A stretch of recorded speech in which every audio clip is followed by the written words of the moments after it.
Hammaga salom, sizlar bilan Kent. Bugungi videoda yangi keladigan remastered versiyasidan gaplashib o'tamiz. Ya'ni beta versiyasi. Bani xo'p, Illyrial'ning kadrlari hammasini bir chekkadan gaplashib o'tamiz. Videoni oxirigacha ko'rasizlar degan umiddaman. Bu video sizlarga foydali bo'ladi.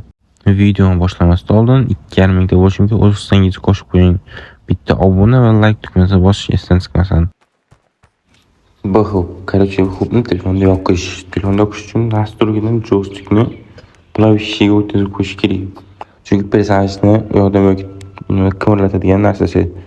Joystickni chapga burgan payti ekranni chapga burish kerak, o'ngga burgan payti o'ngga tortish kerak.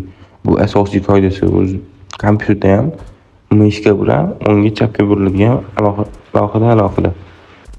Bu deyarli kompyuterda udobli, telefonda ham biroz mashq qilish kerak, biroz emas.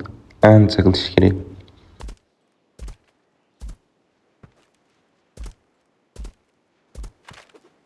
Keyingi o'zgarishimiz mana shunaqa arjuga o'tgandek tekingan narsalar qo'shib qo'ygan.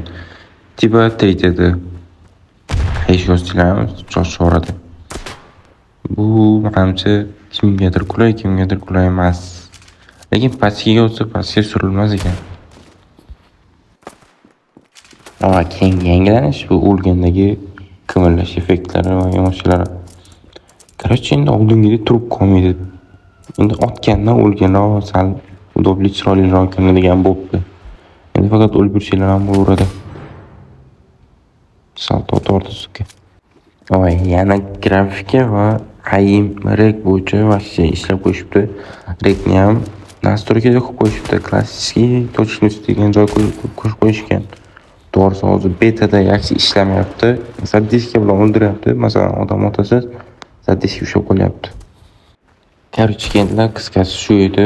Men bilgan, sizlarga bermoqchi bo'lgan ma'lumotlarim shu edi. Yo'qotgan vaqtlarga esingizlarga umiddaman. Sizlar bilan keyin obunalik tugmasini bosib qo'yinglar. Keyingi videoda ko'rishguncha.